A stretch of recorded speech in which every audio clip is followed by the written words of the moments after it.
Ako si Primrose. At bago kayo humusga, pakinggan niyo muna ang kwento ko. Araw-araw akong nasa palengke. Maaga pa lang, kalaban ko na ang oras at init. Sanay na akong sumigaw, mag-utos at lumaban. Dito kapag mabagal ka, lugi ka. Kapag mahina ka, wala ka. Kaya nung may pumasok na lalaking naka-plain at mukhang walang direksyon, hindi ko na iniisip kung sino siya. Sa paningin ko, isa lang siya sa mga bagong delivery na kailangang utusan.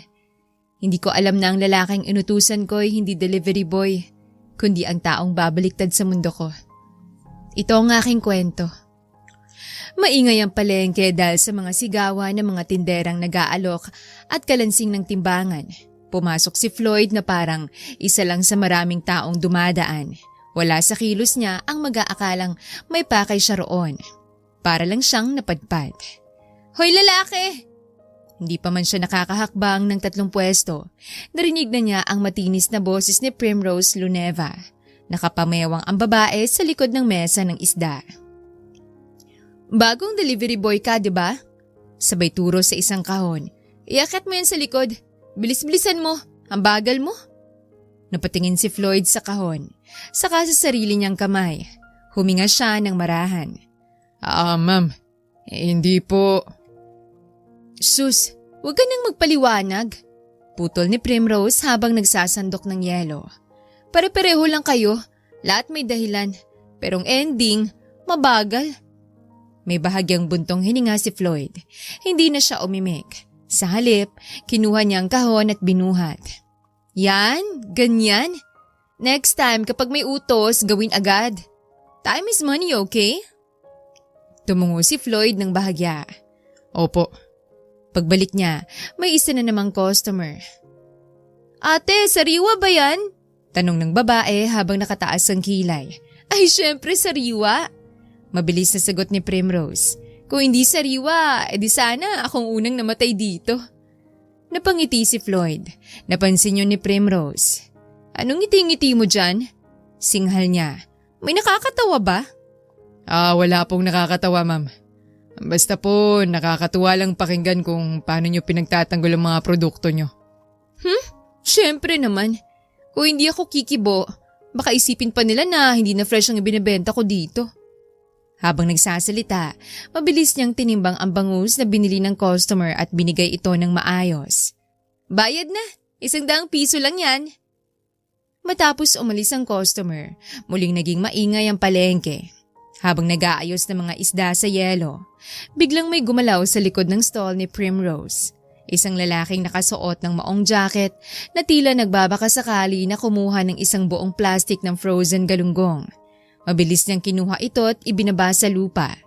Plano nitong dahan-dahang dalhin palabas ng palengke. Pero bago pa man siya makagalaw ng malayo, narinig na niya ang matinis na sigaw ni Primrose. Hoy! Huminto ka dyan! Ang buong palengke ay biglang tumahimik sandali at lahat ay napatingin sa kanilang direksyon. Ang lalaking nagnanakaw ay nagtangkang tumakbo, pero mabilis na tumalon si Prim mula sa likod ng kanyang mesa. Bumaba pa siya sa maliit na kanal sa tabi ng stall para abutan ito. Huwag kang tumakbo! Magnanakaw ka! Sigaw niya habang hinahabol ang lalaki. Hindi niya inalintana ang dumi sa kanyang damit o ang mga natapakan niyang basura sa daan. Napatayo ng tuwid si Floyd at handang tumulong, pero bago pa man siya makagalaw, nakita na niya kung paano mabilis na hinawakan ni Prim ang braso ng lalaking magnanakaw. Hindi pa nakaka-react ang lalaki nang ibato na niya ang plastic ng galunggong sa lupa at hinawakan ito ng mahigpit sa leeg. Ano nga akala mo sa akin, ha? Baka ikaw ang unang matumba dito kung hindi ka titigil. Bungangera niyang sabi. Mabilis na dumating ang ilang tinderong kaibigan niya at ang security ng palengke para pigilan pa ang lalaki. Baka naman nagkamali lang ako ng stall. Tangkang pagtatanggol ng lalaki. Maling stall? Ang label ng produkto dyan ay pangalan ko. Sabi ni Prim habang tinuturong nakasulat sa plastic. Hindi ka ba marunong magbasa? O talagang gusto mong makulong dahil sa pandarambong? Hindi na makasagot ang lalaki habang kinukuha siya ng security palabas ng palengke. Pagkatapos noon, binalik ni Prim ang plastic ng galunggong sa kanyang stall. Pinupunasan ito ng basang tela para alisin ang dumi. Kahit na magulo na ang kanyang buhok at may dumi sa kanyang damit, parang wala siyang pakialam.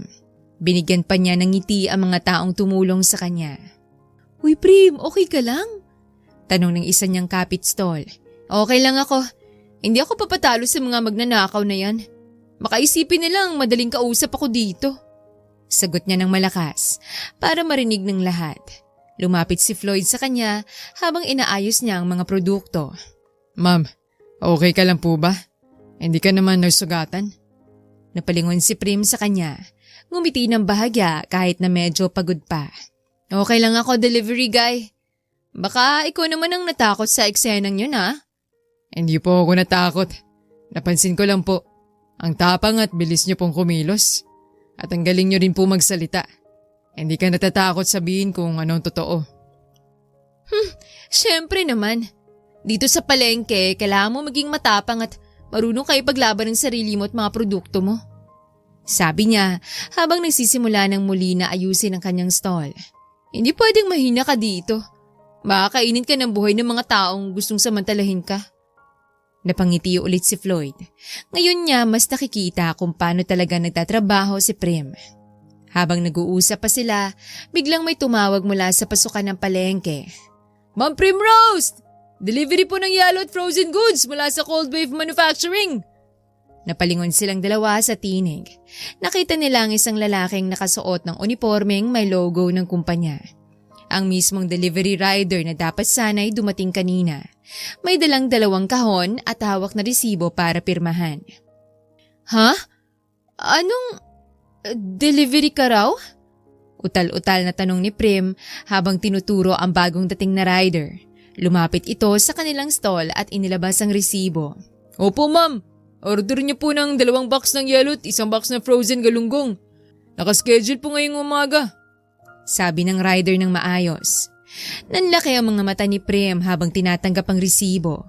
Pagkatapos ay limungon siya kay Floyd. Tapos ulit sa rider. Tapos pabalik ulit rito. Mga ilang segundo siyang natahimik bago nagsalita.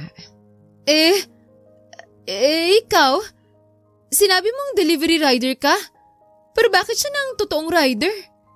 Napayuko si Floyd at bahagyang ngumiti. "Ma'am, sorry po.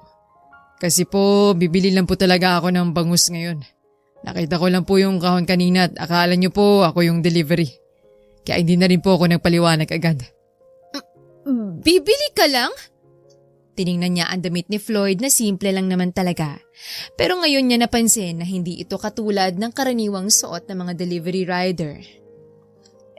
Bakit mo naman kinuha at binuhat yung kahon? At kanina pa kita tinatawag na delivery guy? Kasi po ma'am, sabi niyo po iakyat agad eh. Tsaka po, nakita ko naman po na kailangan niyo ng tulong kanina. Nanatiling tahimik sandali si Prim at mukhang iniisip kung paano siya dapat makisama. Mula sa pagiging bunganger at palaban, bigla siyang naging mahinhin kahit na medyo naguguluhan pa rin. Bakit mo naman hindi sinabi agad? Sinabihan pa kita ng mabagal. Sabi niya habang pinupunasan ng pawis sa noo.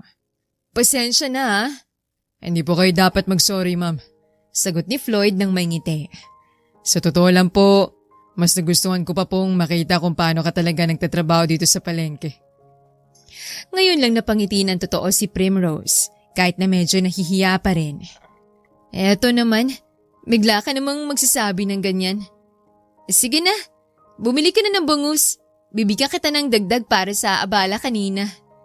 Salamat po ma'am, pero wag na po kayong magdagdag. Basta po sariwa lang, okay na po ako. Sagot ni Floyd, habang tinitimbang ni Primrose ang bangus.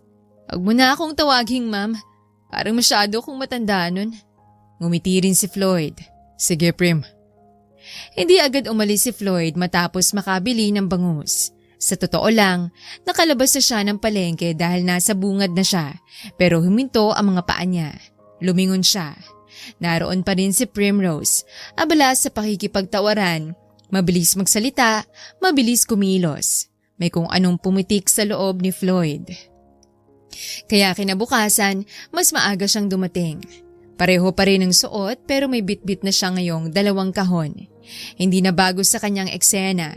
Isa siya sa mga may-ari ng isang manufacturing company na nagsusupply ng yelo at frozen goods sa ilang pwesto sa palengke. Madali sana niyang ipinadala ang mga tauhan niya, pero hindi niya ginawa. Hoy! Ikaw na naman? Napatingin si Floyd kay Primrose, na ngayon ay may hawak na listahan at lapis sa likod ng tenga. Nakakunot ang noo nito na parang nagtataka. May delivery po. Delivery? Tinaasan siya nito ng kilay. Kahapon buyer ka lang ah. Ngayon ako na ang nagdi-deliver. Lumapit si Primrose at sinilip ang kahon. Yelo? Tanong niya. Yes, at saka frozen galunggong. Kinuha ni Prim ang isang kahon at sinuri. Tumango siya. Okay, ilagay mo dyan sa gilid. Pero ingat huwag mong ipatong sa bangus ko. Sensitive yan. Nagkipit balikat lang si Floyd tapos maingat na ibinaba ang kahon sa pinoint ni Prim. Hindi siya nagmamadali at sinadya talaga niyang bagalan ang mga galaw. Parang pro na pro sa pagbubuhat. Uy, dahan-dahan lang Baka madulas ka dyan. Basa pa naman ang sahig. Sige po. Sanay naman ako sa ganitong sitwasyon. Ngumiti siya ng konti habang inaayos pa ang pwesto ng kahon. Ganyan naman talaga sa palengke, diba? Kailangan laging alerto. Siyempre naman, isang mali lang, lugi ka na agad. Tumalikod siya bigla para kausapin ng isang customer. Ate, ano po bang gusto nyo? Bangus o galunggong? Habang abala si Prim, dumating ang dalawang lalaki na may hawak din na kahon. Parehong naka-uniforme ng kumpanya kung saan nagtatrabaho si Floyd. Pagkakita sa kanya, halos mapahinto sila sa paglalakad. Sir! Bigla nitong nilunok ang susunod pang sasabihin. Napatingin si Floyd sa kanila at bahagyang umiling. Ma'am, dito po ba ang section ng frozen goods? Tanong ng tauhan. Oo naman, dito lang. Ilagay nyo na dyan sa likod. Ingat lang wag basta-basta lang. Sige po ma'am, sagot nito. Habang naglalakad palayo ang dalawa, halos magkadikit na ang noo nila. Ano pang trip niya ngayon? Bulong ng isa. Ewan ko pre, basta sabi niya sumunod na lang daw tayo. Ani ng isa. Samantala, binalik na ni Prim ang pansin kay Floyd. Tiningnan niya ito mula ulo hanggang paa. Hindi ka mukhang ordinaryong delivery rider lang. Tumataas ang kilay niya. Tsaka hindi ka rin mukhang tamad. Bakit parang sobrang seryoso ka sa trabaho? Ganyan talaga ako pag may ginagawa. Sayang naman kasi ang oras kung pabaya lang. Sana lahat ng nagde-deliver dito ganyan kagaling at maingat. Yung iba kasi parang galit pa sa mundo kapag binibigyan ng instruction. Baka pagod lang din sila. Mahirap din naman kasi ang trabaho nila. Napatingin si Prim sa kanya nang may bahagyang pagtataka sa mga mata. Ikaw kakaiba ka magsalita. Parang hindi ka sanay na pinapagalitan o binabatikos. Sanay na sanay po ako. Pinipili ko lang naman kung alin talaga ang dapat kong patulan. Tumawa si Prim ng mahina. Ay, gusto ko yung ugali mo. Dito kasi sa palengke, kailangan matibay ka talaga. Hindi pwedeng mapikon ka agad. May dumating na namang isa pang customer, kaya naputol ang usapan. Pero hindi umalis si Floyd, tumabi lang siya sa tabi ng stall at kusang inaabot na ang yelo kapag kailangan. Kusang nag-aayos ng mga kahon na medyo nagkakagulo sa gilid. Uy, hindi kita inuutusan Okay lang po. Nakita ko lang naman na mas maayos kung ayusin natin. Sige, salamat na lang. Pero huwag ka masyadong magbida-bida Makaisipin ng iba na nagpapapansin ka lang. Hindi naman po. Ayoko lang talagang makita na magulo ang trabaho dito. Lumipas ang ilang oras na halos hindi niya namalayan. Dumami ang mga bumibili. Dumami rin ang tsismisan sa paligid. Prim, bago mo bang empleyado yan? Tanong ng isang matanda. Hindi, delivery rider lang. Pero okay naman magtrabaho. Narinig ni Floyd yon pero nagkunwari siyang walang narinig. Sa halip, pinasan niya ang isa pang kahon at inilagay sa tamang pwesto sa likod. Sa bawat galaw niya, mas lalo siyang napapansin ng mga tao. Makalipas ang tanghali, humina na ang dagdag ng mga tao. Naupo sandali si Prim at uminom ng tubig mula sa isang maliit na cooler. Uy, umupo ka muna at magpahinga. Mukhang kanina ka pa nakatayo ng walang pahinga. Okay lang po ako. Hindi yan tanong. Umupo ka na. Umupo si Floyd sa isang bangkong kahoy na inalok ni Prim. Tinanggap niya ang basong may malamig na tubig. Salamat, ma'am. Alam mo, bihira ng katulad mo ngayon. Yung hindi reklamo ng reklamo. Yung hindi mayabang. Yung totoo lang. Hindi naman po ako perpekto. Oo nga naman. Pero ramdam ko talaga na mabait at maayos kang tao. Tiningnan niya si Floyd ng diretso sa mga mata. Ano ba talaga yung trabaho mo? Hindi lang naman siguro delivery rider? Sandaling natahimik si Floyd. Tumitig siya sa mga kahon ng frozen goods kung saan unti-unting natutunaw ang yelo sa ibabaw. Delivery po talaga. For now lang naman. For now? May plano ka pang ibang gawin sa buhay? Meron po. Pero hindi ko naman po pinipilit na mangyari agad. Lahat ng bagay kailangan ng tamang panahon. Tahimik si Prim sandali. Parang iniisip at inuunawang sinabi ni Floyd. Basta kahit anong mangyari sa plano mong yun, sana manatili kang ganyang kabait at maayos. Hindi suplado, hindi bastos. Mga katangiang bihira na ngayon. Susubukan ko pong panatilihin yan. Pagdating ng hapon, oras na para magligpit si Floyd. Kinuha niya ang huling kahon na dadalhin at inayos ang resibo para sa bayad. Babalik ka pa ba bukas dito? Kung may schedule pong delivery dito sa stall nyo. Di siguraduhin mong dumating ka. Mas maayos kasing araw ko kapag maayos at maasikaso ang mga kasama kong nagtatrabaho. Tumango si Floyd ng maingat. Sige po ma'am, babalik ako kung kailangan nyo. Habang papalayo siya papunta sa sasakyan nila, napatingin siya sa dalawang tauhan niyang naghihintay sa di kalayuan. Halata ang pag-aalala sa mga mukha nila. Sir, okay ka lang po ba talaga sa ginagawa nyo? Tanong ng isa. Okay na okay ako. Sumulyap siya pabalik sa stall ni Prim na unti-unting nalalayo sa paningin. May mga bagay kasi sa buhay na kailangan mong maranasan mismo bago mo talaga maintindihan ang tunay na halaga nila. Hindi nila maintindihan kung anong ibig niyang sabihin. Pero sa ngayon, hindi rin niya balak na ipaliwanag pa. Alam niyang sa tamang panahon, maunawaan din nila. Maaga pa ay abala na si Prim sa pagbibilang ng paninda nang dumating ang tawag mula sa supplier. Good morning po, this is from Cold Wave Manufacturing. Confirm lang po namin ang order niyong yellow at frozen goods. Saad ng isang babae. Oo, tama yan. Pero may tanong ako. Napatingin siya sa listahan. Bakit parang mas mababa yung total ngayon kumpara sa dati? May bahagyang katahimikan sa kabilang linya.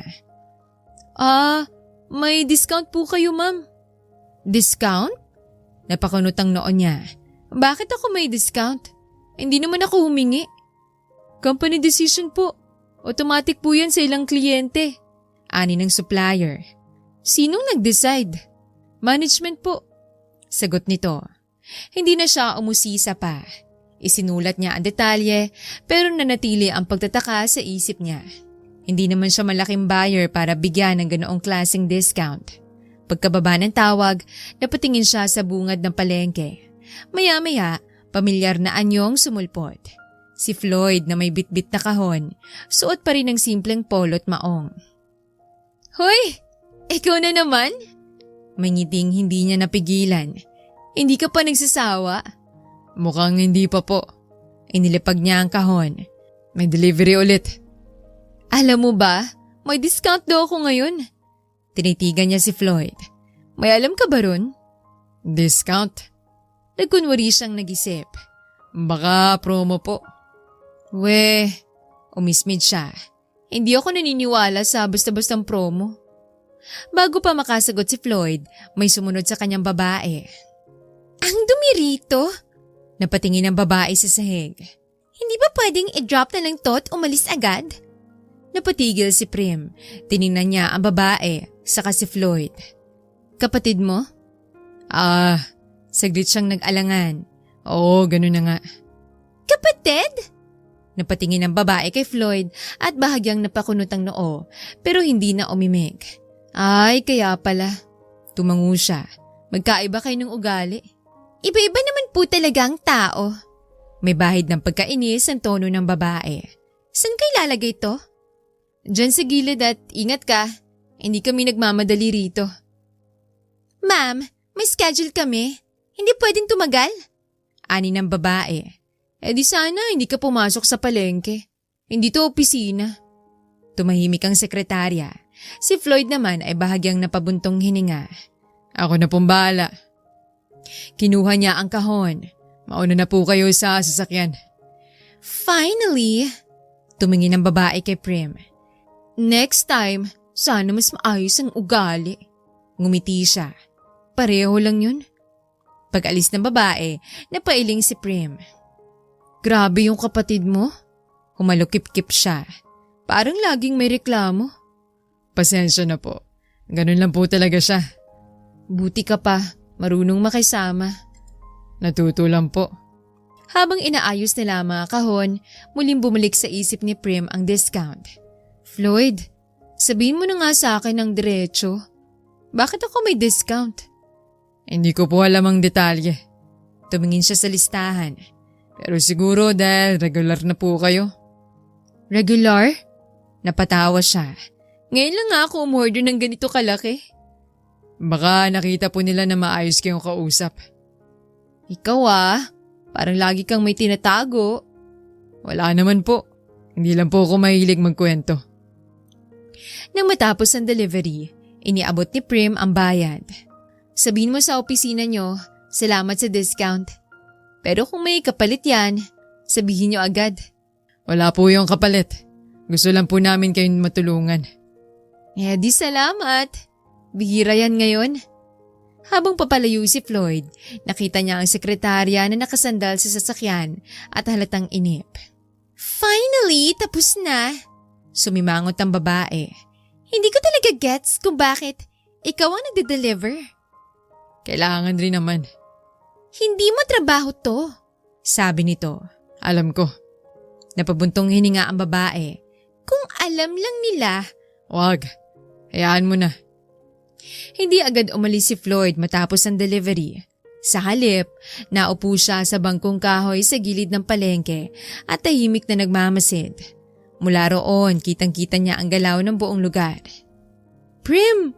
Tawag ng isang tinderang kapitpwesto. Dumating na naman yung mga tao ni Kap. Humigpit ang panga ni Prim. Araw-araw na lang. Kinuha niya ang maliit na sobre sa ilalim ng mesa. Parang kulang pa yata yan sa kanya. Narinig ni Floyd ang salitang yon. Hindi na ito bago sa kanya. Ilang beses na niyang nakita ang parehong mga lalaki. Lumapit ang isa sa kanila kay Prim. Andyan na. Inabot niya ang sobre. Pero linawin ko lang, ha? Hindi naman nadagdagan ng espasyo ko. Bakit parang tumataas? Anong bago? Kung tataas pa to, magsasara na lang ako ulit. Umalis ang kolektor na parang walang iniwang bigat. Ngunit si Prim ay nananatiling nakatayo doon, lumapit si Floyd. Okay ka lang po ba? Okay lang. Ganito talaga rito? Hindi ka ba pwedeng tumanggi? Pwede. Ngumiti siya ng mapait. Kung gusto mong mawala ng pwesto.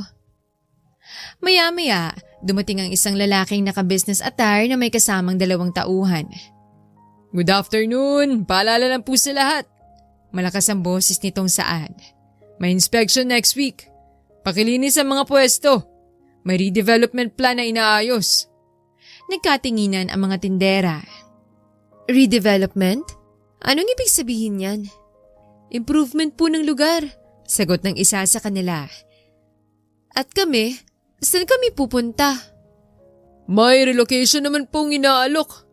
Kumibit balikat ito bago nagpatuloy. Pero kailangan pang pag-aralan ng mga boss. Pag-aaralan pa? Tumaas agad ang tono ng boses niya.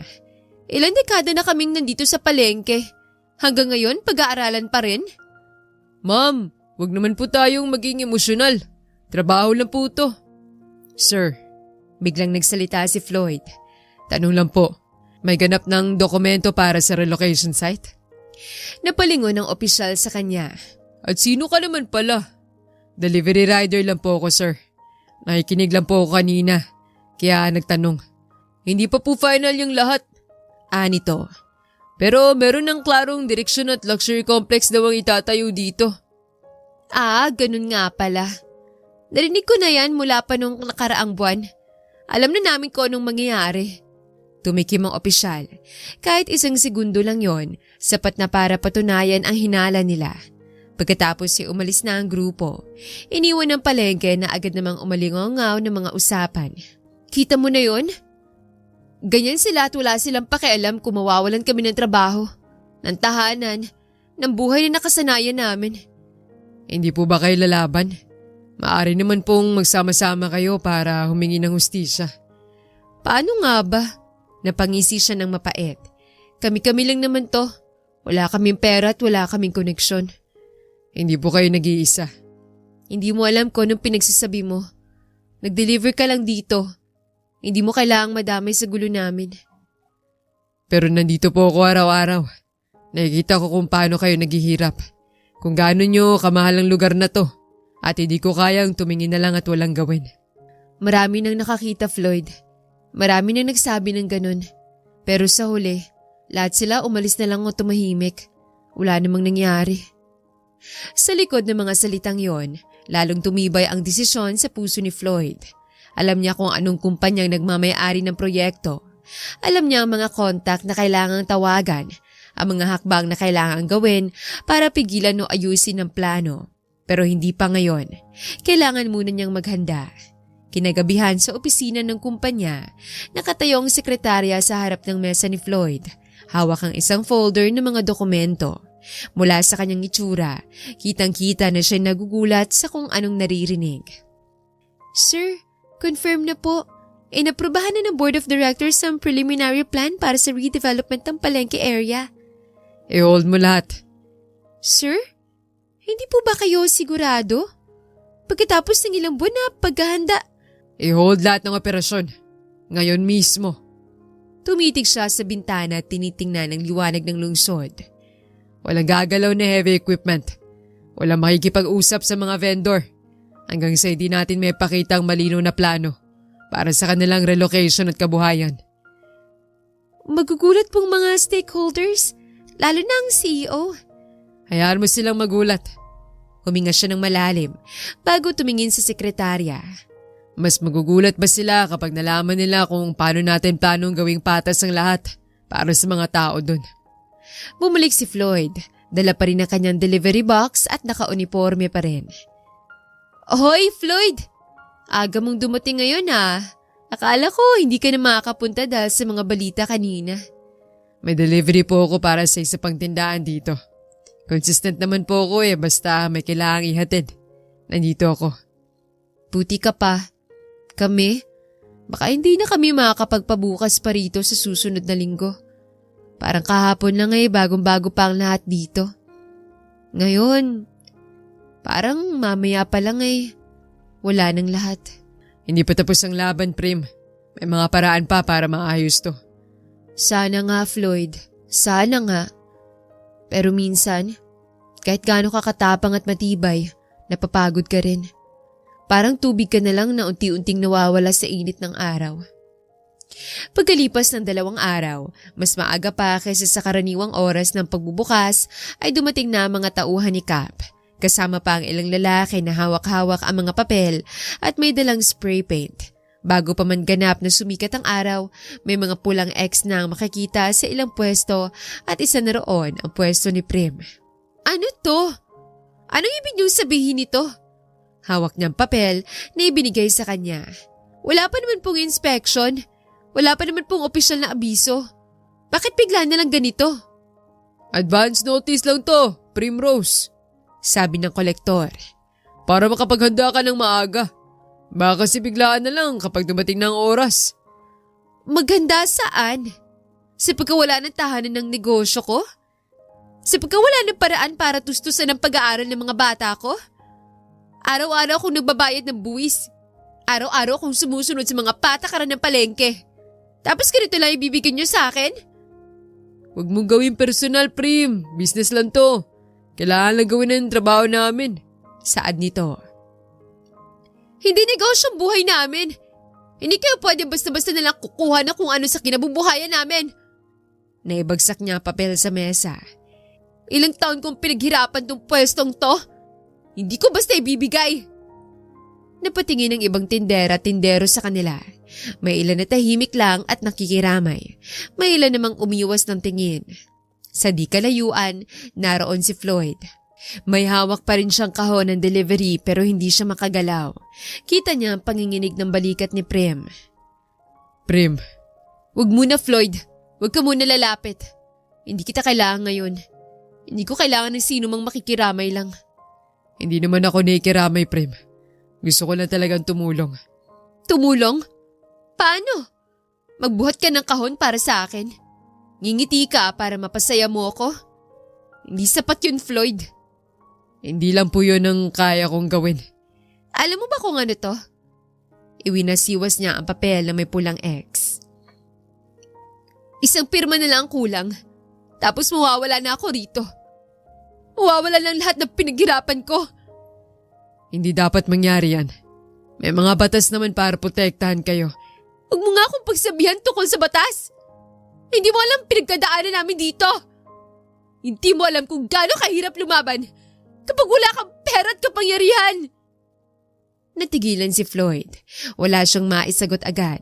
Kitang-kita niya ang sakit ni Prem at para bang unti-unting naiintindihan niya kung gaano kalaki ang pasanin na dinadala ng mga tao sa palengke.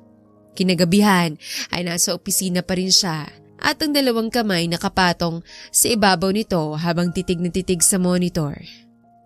Sir, tapos na po tayong ayusin ang official statement. Pwede na pong ilabas ngayon kung gusto nyo. Saad ng sekretarya. Hindi pa. Hindi pwede ngayon. Pero sir, kung hindi natin ilalabas ngayon, baka mas lumaki pa ang chismis tungkol sa inyo at sa palengke. Hindi ko siya nakita sa ganitong sitwasyon. Para lang gamitin bilang dahilan para ilabas ang pangalan ko. Hindi to tungkol sa akin. Tungkol sa kanila to. Galit na galit po si Miss Prim, sir. Alam ko pong narinig niyo na kung paano niya sinabihan ng mga kolektor kagabi. Alam ko. Pinaikot-ikot niya ang upuan paharap sa bintana. At kasalanan ko rin naman to eh. Kung mas maaga akong kumilos, hindi sana siya napilitang gawin yun. Bago pa man magbukas sa mga stall sa palengke, may ilaw nang nakasindi sa likod na bahagi nito. Sa loob ng makitid na lumang bodega, 10 iba pang tinderang nagtitipon. Okay, kumpleto na tayo. Bago tayo magsimula, isa lang sasabihin ko. Walang sino mang lalabas ng bodegang to na magsasabi ng usapan natin sa labas. Kung may duda pa kayo, ngayon pa lang sabihin nyo na para hindi na tayo magsayang ng oras. Prim, sigurado ka ba talaga sa plano natin? Mas lumalala na ang mga singil na kinukolekta nila. May bagong bayad pa silang idinagdag na maintenance fee kahit wala namang bago sa palengke. Saad ni Aling Beth. Mas lalala pa kung patuloy tayong tumatahimik at pumapayag. Alam niyo naman yan eh. Hindi tayo pwede pang magpahinga ngayon.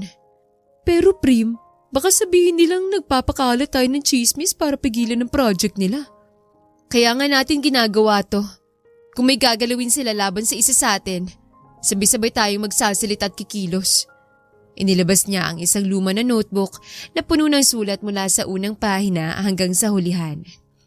Ito ang listahan ng lahat ng singil na kinokolekta nila sa atin. Itong bahagi, itinuro niya ang kaliwang pahina. Ang mga opisyal na bayad na may resibo. Itong bahagi naman, tinuro naman niya ang kanang pahina. Ang mga under the table na bayad na walang anumang dokumento. Matagal mo na ba itong kinokolekta ang mga ebidensya? Tanong ng isa sa kanila. Matagal na.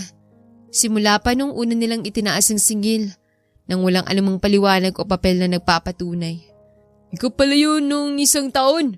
Akala namin tsamba lang na biglang bumaba ulit ang mga singil namin. Saad ng isa pa. Wala namang tsamba sa palengke, Ate Beth. May mga taong nagtatrabaho at gumagalaw sa likod para siguraduhin na patas ang lahat. Samantala, dumating si Floyd sa palengke gaya ng dati na may dalang kahon ng bigas at mga dalatang pagkain para sa mga tindera. Pero may kakaiba sa paligid. Hinahanap mo ba Prim si Floyd? Tanong ng katabing stall. Opo, Ate Linda. Wala pa rin po siya. May inasikaso siya ngayon. May meeting sila ng ibang tindera sa likod. May ngiti sa labi niya na para bang alam niya kung anong nangyayari. Meeting? Para saan? Napakunot ang noo niya. Huwag kang mag-alala bata. Hindi lahat ng laban kailangan gawin sa harap. May mga paraan para manalo nang hindi mo pa napapansin. Makahulugang saad nito. Bago pa makapagsalita ulit si Floyd, dumaan ang isa sa mga kolektor na may hawak na bagong listahan. Babalikan namin kayo mamaya ng hapon. Siguraduhin niyong kumpleto na ang inyong babayaran. Hindi na kami makakapagbigay pa ng extension. Sa loob naman ng bodega. May balita ako mula sa tao na kakausap ko sa City Hall. Tiningnan niya ang lahat ng mga kasama niya. Yung luxury project na plano nilang itayo sa lupa ng palengke. Hindi pa to final. May nakita silang loophole sa permit nila na hindi pa naayos. Sigurado ka ba sa balitang yan, Prim? Baka hindi totoo yun para lang magpahinga tayo. Saad ng isa. Sigurado ako. Hindi ko nasasabihin kung sino yung taong tumulong sa akin. Pero totoong balita. So ibig sabihin may laban tayo? Tanong pa ng isa. May laban tayo kung sama-sama tayong maninindigan. Hindi nila kayang isara ang lahat ng stall kung sabay-sabay tayong tatanggi na umalis at magbayad ng mga hindi makatarungang singil. At kung persahin nila tayo para umalis? May mga kaibigan akong taga-media na handang makinig sa ating kwento. Itinaas niya ang notebook na hawak. At meron tayong ebidensya na makakapagpatunay na sinasamantala nila tayo. Hindi na natin kailangang matakot. Nagkatinginan ang mga tindera. Unti-unti namang napalitan ng tapang ang takot sa kanilang mga muka. Paglabas ni Prim mula sa bodega, nasalubong niya agad si Floyd. Pareho silang natigilan at tumigil sa paglalakad. Akala ko hindi ka darating ngayon. Akala ko baka bukas ka na dahil sarado pa ang pwesto ko. Akala ko talaga sarado ka at hindi ka na magbubukas pa. Akala ko napagod ka na. Hindi pwedeng magsara kapag may laban kang kailangang tapusin. Hindi rin pwedeng umasa ka lang sa ibang tao para gawin ang mga bagay na kaya mong gawing mismo. Tumahimik sandali si Floyd. Hindi pa rin niya sinasabi kay Prem kung ano talaga ang kanyang plano para sa palengke at kung bakit niya pinapahintay ito. Pero ngayon, iba na ang dahilan. Mukhang matagal mo na tong ginagawa. Kasi kung wala kaming gagawin, walang ibang magsasagawa para sa amin. Kung ano man ang tinatago mo, Floyd, siguraduhin mong nasa tamang panig ka. Hindi inakala ni Prim na mangyayaring ganitong twist sa araw na yon. Akala niya, isa lang namang normal na umaga sa palengke. Pero nang makita niyang may mga dumating na naka-formal na kasuotan, biglang naging seryosong kapaligiran. Magandang umaga po. Sino pong may-ari ng pwestong to? Tanong ng isa sa kanila. Ako po, ano kailangan niyo? Mayroon pong seryosong reklamo tungkol sa mga middleman na nagkokolekta ng illegal na bayad at nagbabanta pa sa ilang tindera. Meron na po kaming listahan ng mga pangalan at ebidensya. Nagkatinginan ang mga kasamahan niyang tindera. Makikita sa mukha nila ang halo-halong emosyon. Pero si Prim, nanatiling matapang ang tindig. Matagal na po naming hinihintay ito. Meron po kaming resource person na tumulong sa pagbuo ng kaso. Si Mr. Floyd. Napatingin si Prim kay Floyd. Parang may biglang humila sa dibdib niya na parang sinaksak ng karayom. Ano pong sinabi niyo?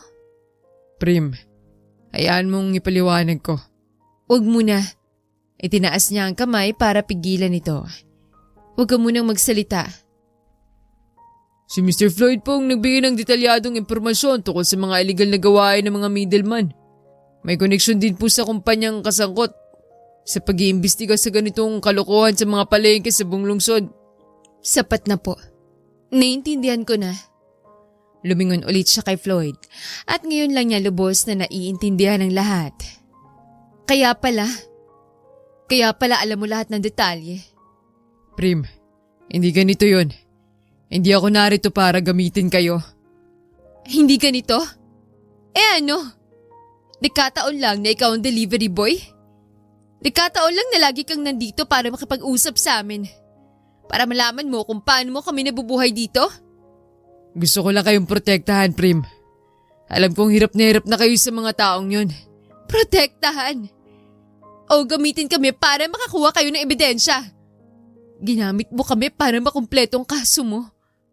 Hindi ko kayo ginamit. Kailangan ko ng totoo. Ng mga taong makakapagsabi ng katotohanan tungkol sa mga nangyayari dito. At kami naging daan nyo para makamit yun. Alam mo ba kung gaano kahirap ibigay ang tiwala? Parang binato mo lang siya sa dagat. Hindi na makasagot si Floyd. Patuloy lang na lumalabas sa mga salita mula sa bibig ni Prem. Kung nasa panig namin ka, bakit ngayon ko lang nalaman na ikaw palang isa sa mga may-ari ng malalaking kumpanya dito sa lungsod? Bakit hindi mo sinabi na ikaw ay bilyonaryo? Na may kapangyarihan kang gawin ang lahat ng gusto mo? Kaya nga ako narito para gamitin ang kapangyarihan kong yun para tulungan kayo. Hindi. Nandito ka dahil kailangan mo kami para makapagbigay ng kulay sa proyekto o kaso mo. Hindi mo talaga kami naintindihan. Hindi ko sinabi dahil alam ko magagalit ka. Takot akong mawalan ako ng pagkakataong makasama kayo. Na hindi niyo ako tatanggapin kapag nalaman niyo kung sino talaga ako. Tama ka. Galit na galit ako sa'yo. Kung sinabi ko sa inyo agad. Kung sinabi mo agad, baka may pag-asa pa akong magtiwala sa'yo. Pero hindi Pinili mong manahimik. Pinili mong paglaruan ang tiwala namin. Parang pinag-aralan mo lang kami. Prem, please. Hayaan mo muna akong pakinggan. Hindi na. Tapos na to para sa akin. Lumapit ulit ang opisyal sa kanya. Ma'am, kung handa na po kayong magbigay ng pahayag tungkol sa mga pang-aabuso ng mga middleman, makakatulong po yun sa pagpapanalo ng kaso. Magbibigay po ako ng pahayag. Gagawin ko yun para sa amin. Para sa lahat ng tindera na pinahirapan ng mga taong yun. Bukas na ulit ang mga pwesto. May tawaran, may sigawan, may tawanan pa rin na parang dati lang. Pero sa pwesto ni Prem, may kakaibang lamig. Dumating si Floyd na parang inaasahan na ng lahat. Hindi na siya nagdadala ng kahon o kung ano pa. Naka-plain shirt at maong lang. Pero halata sa tindig niya na may kapangyarihan na siya ngayon. Tumigil siya mismo sa harap ng stall ni Prem. Prem. Hindi siya tiningnan ni Prem. Patuloy lang itong inaayos sa mga isda sa yelo. Bangus o galunggong po? Diretso lang ang tanong niya sa kasalukuyang customer. Bangus po, sagot ng customer. Magkano po budget niyo? Prem, pwede ba tayong mag-usap? Hindi. Binato niya agad ang bangus sa timbangan. Next po! Tapos na yung issue. Alam mo yun. Hindi na kayo mapapaalis dito sa palengke. Mahinaw lang ang boses niya para hindi maistorbo ang ibang mga tindera at customer. Alam ko. Inabot niya ang supot na may isda sa customer. Hindi ako pumunta rito para magpaliwanag ulit sa'yo. Mas mabuti pa yun. Sandali lang siyang sumulyap kay Floyd. Kasi wala na akong lakas makinig pa. Nagbuntong hininga si Floyd. Tumabi na siya sa gilid at hinintay na umalis sa mga tao sa harap ng stall. Nang medyo humupa na, saka ulit nagsalita. Hindi kita pinagkanulo, Prem. Hindi ko rin ipinagkanulo ang kooperatiba nyo. Hindi mo rin naman kami nirespeto. Nagsisimula na siyang maglagay ng bagong yelo sa display. Magkaiba yun, diba? Kung sinabi ko agad sa inyo yung plano. Lagi ka nang may kung. Pero kami, wala kaming luxury ng kung. Sa amin, isang mali lang. Gutom na buong pamilya mo. Hindi ko kayo tinrato bilang eksperimento o ano paman. Pero tiningnan mo kami bilang parte lang ng strategy mo. Mariin ang boses niya ngayon. At doon ka talaga nagkamali. Minsan, kahit tamang intensyon mo, mali pa rin ang paraan kung paano mo yun ginawa. Wow, salamat sa realization mo. Malaking bagay yun. Pero hindi kita papatawarin. Hindi pa ngayon. Dumaan ang isang tindera na kasapi rin ng kooperatiba na si Aling Maylin. Prim, salamat Kung hindi dahil sa'yo, baka wala na tayong pwesto ngayon. Kung hindi dahil sa akin, Aling Maylin. Putol niya agad sa sinabi nito. Lahat tayo nagtulungan. Ano gusto mong gawin ko para mapatawad mo ko? Wala. Mabilis ang sagot niya. Gusto ko lang magtrabaho ng maayos. Na hindi ako nagdududa kung totoo bang ngiti ng taong nakikipag-usap sa akin. Kung lalayo na ako, kung hindi na ako lalapit sa'yo sa palengke. Gawin mo ko nung makakabuti. Diretso na naman siyang tumingin kay Floyd. Baka mas madaling makapag-move on lahat kung wala ka na dito. Lumapit ang sekretarya ni Floyd na may hawak na tablet at folder. Sir, kailangan na po nating umalis. May meeting pa po kayo sa City Hall ng 5 p.m. Sandali lang.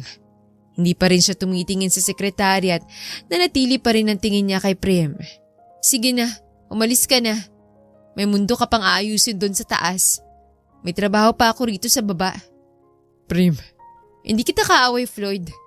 Huminto siya sandali sa pag-aayos ng mga supot. Pero hindi rin kita kaibigan. Hindi pa. kung dumating yung araw na handa ka nang makinig ulit sa akin. Huwag mong planuhin kung kailan ako magiging handa. Pagkalipas ng ilang oras, lumapit na naman si Aling Maylene sa stall ni Prim nang umalis si Floyd. Okay ka lang ba, anak? Nakita ko kayong nag-usap ni Floyd. Oo naman, Ate Miles. Galit na ako ngayon. Hanggang kailan kaya yan? Hindi ko rin alam. 7:00 na ng umaga. Bukas na ang kanyang pwesto. May sariwang yelo na sa display. Kumpleto na mga isda pero parang may kulang. Aba, ang bagal naman ngayon ng delivery. Uy, kumpleto naman lahat ah. Ewan ko sa'yo. Maaga pa nga dumating yung truck ng yelo kanina. Sabi ni Aling Mercy. Oo nga pala. Napatingin ulit siya sa bungad ng palengke bago mabilis na binilik ang tingin sa kanyang mga paninda. Pero parang may nawawala talaga eh. Ano ba naman yan, Prim? Hinihintay mo ba yung dating delivery boy na bilyonaryo pala? May pilyong ngiti sa mukha nito habang nag-aayos ng mga gulay. Ha? Ano ka ba naman? Mabilis siyang tumalikod para ayusin ang mga supot. Delivery lang yun. Hindi ko naman siya hinahanap. Baka nagka-problema lang sila sa schedule. Sure ka lang talaga? Tumaas ang kilay nito. Kasi kahapon pa, ilang beses kang napatingin dun sa daan. Parang inaasahan mong baka biglang dumating. Tinitingnan ko lang kung may mga taong hindi maayos ang pagpasok dito. Baka may magnanakaw o ano pa. Matigas ang sagot niya, pero bahagyang namumula ang pisngi. Ang dami niyong chismis, grabe kayo. Dumating na nga ang delivery truck na puti at may logo ng supermarket sa tabi. Pero ibang rider na bumaba. Ma'am, delivery po ng inyong mga in-order na isda. Bumati ito ng malakas habang binubuksan ang pintuan ng truck. Sige. Iligay mo na riyan sa tabi ng yelo. Ingat ka lang baka mabasag yung plastic ng yelo. Biglang naging seryosong tono niya.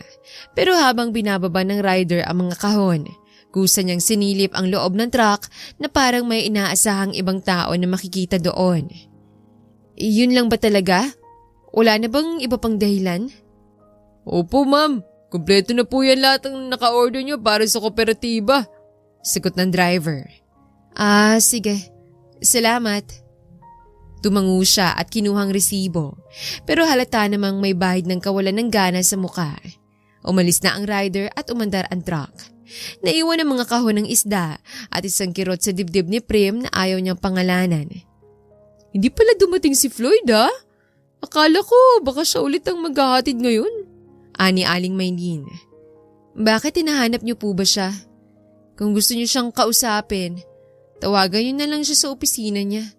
Mabilis ang sagot niya habang nag-aayos ng mga isda sa yelo. Hindi naman ako hinahanap siya, Prim. Ikaw ang mukhang naghahanap Kita naman ang lahat dito. Huwag kang ganyan, Ate Miles. May trabaho ako. Sumimangot siya at binaba ng bigat ang isang plato ng isda sa mesa. Pero buong umaga, kitang-kita ng mga kapitindera na iritable siya. Ate, pumila naman po kayo ng maayos. Hindi po pwedeng basta-basta lang lumalabas sa pila. Hoy pare, huwag niyo pong hawakan lahat ng isda. Baka mamatay pa yan kung hindi niyo bibilhin. Galit na boses na naman habang pinipigilan ng isang lalaking sinusuri bawat piraso ng bangus. Sir, sinabi niyo pong bangus. Hindi po galunggong. Bakit ngayon niyo po sinasabing gusto niyo ng galunggong?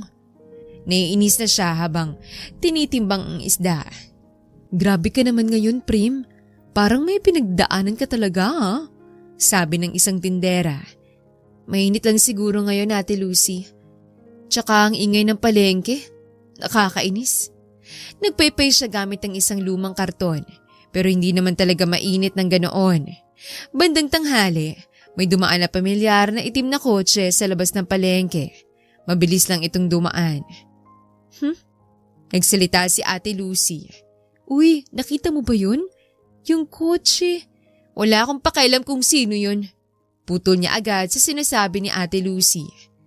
Next customer na po. Ano po bang bibilhin nyo? Kinahapunan, dumaan naman ang sekretarya ni Floyd na may hawak na makintab na folder at malinis na papel gaya ng dati. Magandang hapon po, Ma'am Primrose. Bati nito. Ano naman to? May delivery ulit ba kayo? Hindi po, ma'am. May mga documents po ako para sa kooperatiba. Mga papeles po tungkol sa pagpaparehistro ng ating pwesto at mga bagong benepisyo mula sa City Hall. Sige. Iwan mo na lang dyan sa mesa. Bahagyang nadismaya siya bago mabilis na ayusin ang ekspresyon ng muka. Nagsalita muli ito. Hindi po ba kayo magtatanong kung nasan po si Sir Floyd? Baka po gusto niyong sabihin ko sa kanya. Hindi. Hindi ako interested sa kung saan siya o anong ginagawa niya. May bahagyang ngiti sa mukha nito na parang alam niya kung ano talagang iniisip ni Prem. Busy lang po kasi siya ngayon dahil maraming proyekto para sa mga maliliit na negosyo sa iba pang palengke. Good.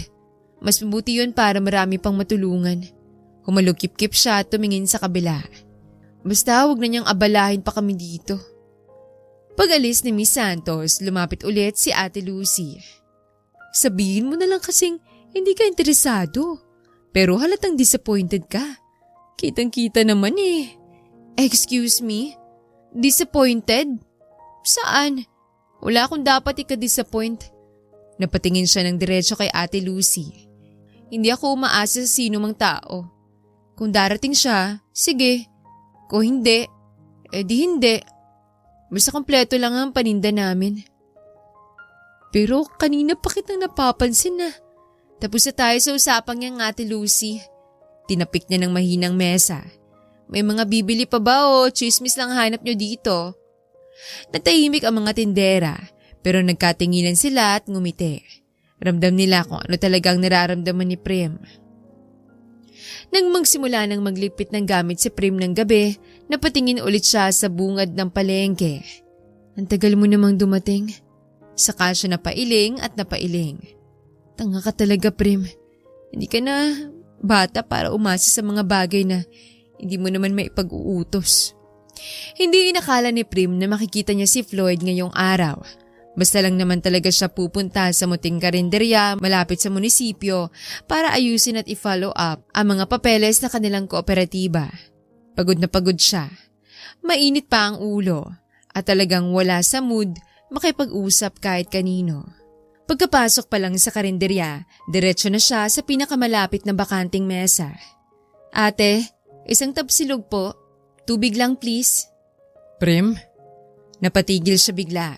Alam na alam niyang boses na yon kahit ilang buwan na niyang sinusubukang burahin sa isip. Ay, nako. Sobrang hindi ko in-expect na ikaw to. Tumayo siya mula sa mesa sa sulok. May inasikaso ka rin dito sa area? Oo. Pwede ba akong sumabay sa'yo dito? Hindi eh. Huminto siya bigla. Tiningnan muna ang menu tapos sinulya pa ng sarili. Bahala ka na. Umupo si Floyd sa katabing upuan. Mga ilang segundo ring tahimik lang sila. Ako na magbabayad ngayon. Ha? Mabilis siyang lumingon kay Floyd. Hindi naman kailangan. Pareho naman tayong may pera. Please lang. Hayaan mo na ako. Parang pasasalamat na rin to. Alam mo ba ang rule ko? Tumaas ang kilay niya. Kapag may nag-offer maglibre, bawal tumanggi. Blessings yun eh. Buti naman. Kundi baka mapilitan akong makipag-away para lang mapayag ka. Huwag kang makulit ah. Bahagyang napangiti siya bago pa mapigilan. Isang beses lang to ah. Huwag mong balak ulitin. Dumating na agad ang kanilang order. Tahimik silang kumain sa unang ilang subo para nag-iisip lang ng sari-sariling bagay. Kamusta ka naman pala? Buhay pa naman, sumubo ulit siya ng kanin. Mas busy lang ngayon kasi sa dati. Ang hirap mag-asikaso ng kooperatiba. Grabe. Narinig ko nga. Buti naman at maayos na ngayon ang lahat. Oo nga. Napatigil siya saglit. Ibinaba ang kutsara. Salamat nga pala sa mga resulta nung huli. Hindi sapat ang salamat na yan. Kaya talaga ako gustong humingi ng tawad sa iyo ngayon. Huwag mo na muna sabihin dito. Sinulyapan niya ang paligid. Baka mapanis pa tong ulam natin habang nagdadrama tayo.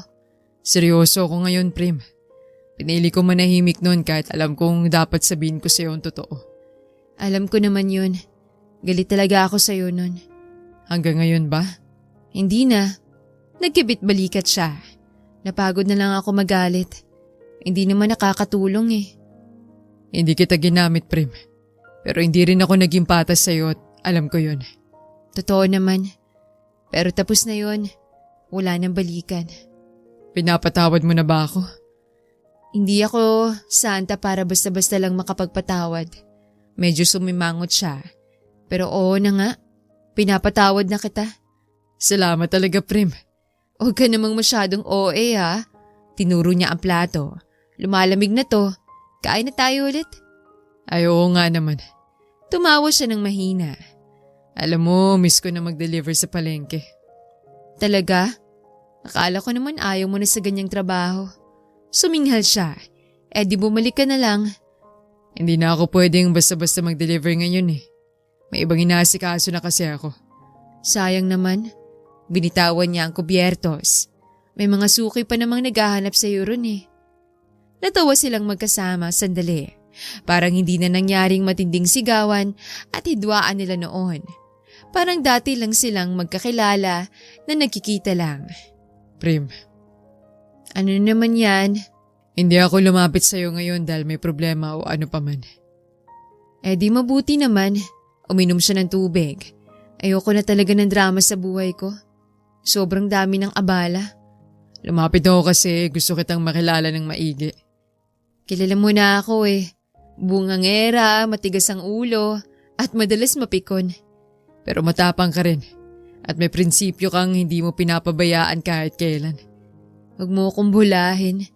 Pero kitang-kita naman na namumula ang pisngi niya. Hindi to bola, Prim. Huminga siya ng malalim bago magpatuloy. Gusto ko maligaw sa'yo. Biglang nabulunan si Prim sa sinabi ni Floyd. Napahampas siya sa mesa at umubo ng malakas. Ano? Anong sinabi mo? Tubig! Uminom ka muna ng tubig. Mabilis niyang inabot ang baso kay Prim. Dahan-dahan lang. Ulitin mo nga yung sinabi mo kanina. Namumula na ang buong mukha niya. Ano raw? Maliligaw ako sa'yo, Prim. Diretso't matapang ang sagot niya. Kung papayag ka naman. Ha? Napatawa siya sa gulat. Sigurado ka ba talaga? Hindi ka nagkakamali? Oo, sigurado ako. Sa akin? Sa akin lang na tindera sa palengke? Itinuro niya ang sarili. Hindi ka ba makakahanap ng iba pang babae na mas presentable? Hindi ako naghahanap ng presentable.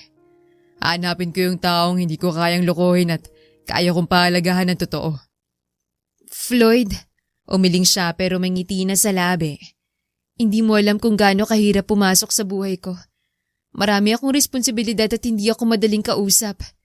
Hindi ako nagmamadali, Prim. Naintindihan ko naman. At hindi rin ako madaling maniwala sa mga salita. Kailangan ng aksyon. Handa akong patunayan sa iyo lahat ng sinasabi ko. Kahit gaano katagal. Basta tapusin muna natin tong pagkain natin bago pa mapanis. Huminga siya ng malalim. Isa-isayin na lang natin lahat ng bagay. Isang problema o usapan kada araw para hindi magulo. Ibig sabihin ba nun? Huwag ka muna umasa ng sobra. Pero hindi rin kita tinataboy. Ibig sabihin, bigyan ka ng pagkakataon. Napangiti si Floyd ng mas maliwanag kaysa kanina. Sapat na yun para sa akin, Prim. At isa pa. Tinuro niya ang plato na halos ubos na. Next time, ikaw ulit ang magde-deliver ng mga binili ko sa palengke. Deal! Basta sabihin mo lang kung ano kailangan mo. Mabilis kumalat ang balita sa palengke. Hindi pa naman opisyal, pero ang chismis ay parang totoo na. Uy, Prim! May maniligaw ka raw? Hindi na bago kay Prim ang ganitong tanong. Dati pa lang, isang tanong pa lang nito ay siguradong umiinit na agad ang ulo niya. Pero ngayon, habang inaayos niya ang mga sariwang bangus sa yelo, napahinto siya bigla tumingin sa mga tindera. Ha? Sino namang nagsabi nun? Sumulyap siya sa kanila at may bahagyang ngiti pa sa labi. Di kami. Ngumisi ang nagsabi. Lagi ka raw kasing may kasamang poging lalaki na nagdadala ng mga orders mo. Natawa siya ng malakas. Delivery lang talaga yun eh. Ay wow, delivery na pala tawag ngayon sa mga manliligaw. Hirit nito. Kiniliti pa siya nito sa bewang. Heto naman, hindi ka man lang galit. Iba ka na talaga. Bakit ako magagalit? Nagkipit balikat siya. Kung may chismis, di hayaan na lang. Basta hindi naman sila nagsasabi ng masama. Nagkatinginan ang mga tindera. Dati pa, sapat na ang ganitong biro para bantaang manghampas si Prem ng timbangan o biglang magtampo. Ngayon naman parang mas magaan na ang dating niya. Bandang hapon na nang dumating si Floyd sa kanyang pwesto. Wala siyang dalang kahon ng mga bilihin o kahit anong dala. Busy ka pa ba? Kailan ba ako hindi busy dito sa palengke? Tinapik niya ang mesa ng mga isda. Anong meron? Bakit ka biglang dumating ngayon? May gusto ko itanong. Pwede ba kitang ayain? Saan naman? Date. Gusto kitang iyain ng date. Ha? Dito sa palengke? Napatingin siya sa paligid dahil baka may nakarinig. Hindi naman pwede rito. Maraming tao. Hindi naman dito. After mong magsara ng pwesto. Gusto kitang makasama mamaya. Ay, umubos siya ng bahagya para pigilan ng kaba. Depende kung saan mo ako dadalhin. Sabihin mo na lang kung saan mo gusto. Huwag mo akong dadalhin sa mga lugar na puno ng kandila at sobrang tahimik. Ayoko ng mga ganong pwesto na parang kailangan mo magkunwari na mahinhin. Umismit siya. Hindi ako sanay at hindi ako komportable ron. Ayos lang naman yun. Hindi rin ako mahilig sa mga ganong lugar. At isa pa, huwag yung sobrang mahal na restaurant na baka mapahiyak ako sa presyo ng pagkain. Tiningnan niya ito ng diretso. Hindi ako komportable sa mga sosyal na lugar na ganun. May alam akong lugar at siguradong magugustuhan mo. Simple lang pero masarap ang pagkain. Talaga? Hindi ba sosyal? May plastic na upuan pa nga eh. Basta, tiyak akong makakakain ka ng busog doon. Okay. Sige, game ako dyan. Agad niyang sagot bago pa siya makapag-isip ng iba pang dahilan para tumanggi. Kinagabihan, mas maaga siyang nagsara ng pwesto kaysa karaniwan. Hindi siya nag-ayos ng bongga. Simpleng damit lang ang suot niya at ang buhok niya ay inayos lang niya gamit ang kanyang mga kamay. Ayaw niyang mukhang pinaghahandaan niya ng sobra pero deep inside ay kinakabahan siya. Pagdating ni Floyd, hindi rin ito nakasuot ng coat o anumang pang-date na damit. Parang normal lang silang magkikita at magkakasama. Buti pa to. Tama ka talaga. Napatingin siya sa paligid ng maliit na restaurant na parang karinderya lang. May amoy pa ng lutong bahay. Basta ako mahilig sa ganitong lugar. Sabi ko naman sa'yo eh. Ayaw mo ng fancy kaya hinanap ko tong lugar na to. Oo nga naman. Tama na to. Umupo siya agad sa plastic na upuan. Dito, hindi ka mahihiyang kumain ng marami. Umorder sila ng simpleng ulam. Alam mo, sabi niya habang naghihintay ng pagkain. Noon, kapag may chismis tungkol sa akin o sa buhay ko, agad ako nagagalit. Parang kailangan kong ipagtanggol ang sarili ko sa lahat. Ngayon naman? Ngayon, natatawa na lang ako. Parang hindi na importante kung anong sasabihin ng iba. Siguro kasi hindi na ako nag-iisa sa pagharap sa mga problema. Parang may kasama na akong lalaban. Hindi ka naman talaga nag-iisa, Prim. May mga tao namang handang tumulong at sumuporta sa'yo. Alam ko na ngayon. Late ko lang natutunan yon. Dumating na ang pagkain. Sabay silang sumubo at agad na napangiti si Prim sa lasa. Ay, ang sarap naman ito. Napatingin siya kay Floyd. Hindi ako nagkakamali. Mas masarap pa to kaysa sa mga restaurant na puro arte lang. Sumubo ulit siya ng kanin. Dito talaga busog ka at sulit ang pera. At dito rin, pwede ka magsalita ng totoo. Walang pilit at walang kasinungalingan. Speaking of which, tumingin siya diretso sa mata ni Floyd. Sigurado ka ba talaga sa ginagawa mo? Sa akin? Hindi ka ba napapagod o baka may ibang babae kang mas gusto? Oo, sigurado ako. Hindi ako nagkakamali. Hindi kita inaaya para ipakita kung gaano ako kagaling o mayaman. Inaaya kita kasi gusto kita makasama.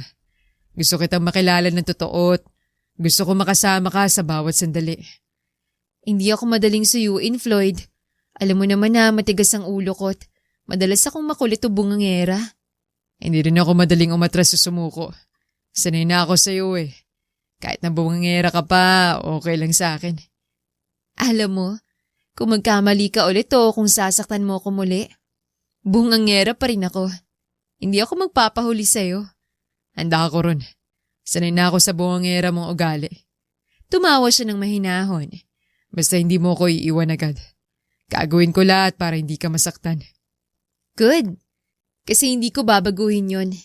Ito na ako. Tanggapin mo kung ano ako. Hindi kita hinihinging baguhin ang sarili mo. Yan nga ang gusto ko sa iyo eh. Pagkatapos nilang kumain, naglakad sila palabas ng restaurant. Next time, sabi niya bago sila maghiwalay sa daan. Ikaw na ulit ang magde-deliver ng mga bili ko sa palengke ah. Kahit walang kahon ng mga bibilhin? Kahit wala. Mas okay nga yun. Para makausap kita ng maayos. Hindi na araw-araw nakikita si Prim sa palengke ngayon. May pwesto pa rin siya roon pero hindi na siyang laging nakatayo sa likod ng mesa ng mga isda. May mga bagong tindera na siyang pinagkakatiwalaan. Minsan lang siya dumadaan doon para mag-check ng mga gamit at makita kung maayos bang takbo ng negosyo. Hoy, Inday! Huwag mong basta-basta patungan ng yelo yung mga bangus ko. Baka malanta at mawala ng presyo yan. Opo, Ate Prim, susundin ko po agad. Ani ng tindera. At isa pa, kapag may dumating na naniningil na wala sa listahan natin, alam mo na ang gagawin ha?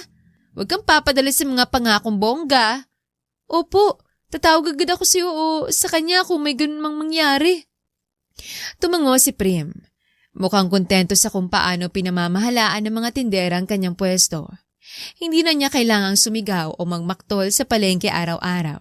Iba na ang mundo niya ngayon at may ibang bagay na siyang kailangang asikasuhin. Sa opisina naman ng kumpanya ni Floyd, ibang-ibang eksena ang hatid nito kumpara sa palengke. Pero kapag naroon si Prim na ngayon ay isa ng manager, lahat ay nakikinig ng mabuti. Sino ba naman ang nag-approve ng dokumentong to? May hawak siyang makapal na folder. Nagsalita ang isang staff. Ma'am Prim, si Sir Floyd po kasi. Hindi ko tinatanong kung sinong nag-approve. Tinatanong ko kung bakit nyo to pinayagan na maipasa ng ganyang ka-primitive ang proseso. Pasensya na po, Ma'am Prim. Next time po titingnan namin ng maigi bago po maipaalam. Wala nang next time. Ayusin na natin to ngayon habang maaga pa. Tinapik niya ng mahina ang mesa para bigyang diin ng sinasabi. Simple lang naman ang prosesong inilatag natin. Bakit hindi niyo maipatupad ng tama? Sa loob ng glass-walled office, nakaupo si Floyd na nakapamewang at nakangiting pinapanood ng eksena. Sa halip na mapikon o mainis, napatawa lamang siya sa paraan ng pag-uutos ni Prim. Pagkatapos ng meeting, pumasok si Prim sa opisina ni Floyd. Agad niyang napansin ang ngiting nakaukit sa mukha ng lalaki. Huwag mo kung titingnan ng ganyan, para kang baliw. Alin naman tingin yun? Ngumiti pa siya ng mas malaki. Yung parang proud na proud ako sa'yo. Totoo naman eh. Trabaho lang to. Hindi to para sa iyong pagmamayabang. Inilapag niya ang folder sa mesa ni Floyd. Kung hindi ko sila sisigawan o babatuhin ng mga tanong, hindi sila gagalaw o mag-iisip ng maayos. Exactly why ikaw ang pinili ko maging manager dito sa kumpanya. Mabait ka pero alam mong ipaglaban ng tama. At huwag mong sabihin sa akin na masyado akong matapang o bastos ha. Basta ako, trabaho lang. Hindi naman ako ganun kababaw para sabihin yun. Sasabihin ko lang na sobrang efficient mo. At yun ang kailangan ng kumpanya natin. Mas mabuti naman kung ganun. Pagkatapos noon, magkahawak kamay silang lumabas ng opisina. Sanay na ang mga empleyado sa kanilang paraan ng pakikisama at sanay na rin silang dalawa sa isa't isa. Sa gabi naman, sa kanilang maliit ngunit maaliwalas na bahay, simple lang ang kanilang usapan habang nagkakasama sa sala. Naalala mo pa ba nung una kitang nakita at inutusan kang magbuhat ng mga kahon ng isda? Hindi ko makakalimutan yun kahit na gusto ko pa. Ikaw lang naman ang nagawang sabihin sa akin na mabagal ako. Tumawa siya ng malakas. Deserve mo naman yun eh. Ewan ko ba? Pero nung una kitang makita, parang alam kong may kinalaman ka sa mga problema ng kooperatiba namin. Deserve ko nga talaga. Pero kung hindi mo ako sinabihan ng ganun, baka hindi kita napansin. Sa araw na kanilang kasal, walang engrandeng seremonya o malapelikulang eksena. Isang simpleng okasyon lang sa isang maliit ngunit magandang lugar. Naroon ang kanilang mga kaibigan, pamilya at ilang mga tindera mula sa palengke na naging malapit kay Prim. Habang naghihintay sa likod ng entablado, nakaayos si Prim sa kanyang simpleng puting damit. Floyd. Anong meron, mahal? Kapag nagloko ka sa akin habang kasal tayo. Alam ko. Hindi ako aabot sa palengke dahil baka mapahiya ako ng gusto sa harap ng mga tindera. Ngumiti siya at hinawakan ng kamay ni Prim. Good. Ayoko ipahiya ka o saktan pa kita sa harap ng maraming tao. Mas mabuti pang harapin na lang natin ito ng tahimik kung meron man yun. Salamat sa konsiderasyon, mahal. Pero hindi mo na kailangang isipin yon. Hindi kita iiwan o sasaktan ng walang dahilan. Pagkatapos ng seremonya at nagpalakpakan ng mga bisita, lumapit sa kanila ang isa sa dating tindera ni Prim sa palengke. Ate Prim, ang ganda-ganda niyo po ngayon. Ibang-iba na kayo kumpara nung una kang makita namin sa palengke. Hindi naman. Pareho pa rin ako. Mas maayos lang ang schedule ko ngayon at hindi na ako laging pagod-pagod. Ngumiti siya ng malaki habang hawak ang kamay ni Floyd. Tumawa ang lahat sa sinabi ni Prim dahil alam nilang hindi talaga nagbagong tunay na ugali niya. Hindi lang sitwasyon ang humuhubog sa atin dahil malaki ang ambag ng personalidad natin sa kung paano tayo lumalaban sa buhay. Nagiging matapang tayo hindi dahil likas tayong palaban, kundi dahil may mga bagay at taong mahalaga sa atin na handa nating ipagtanggol.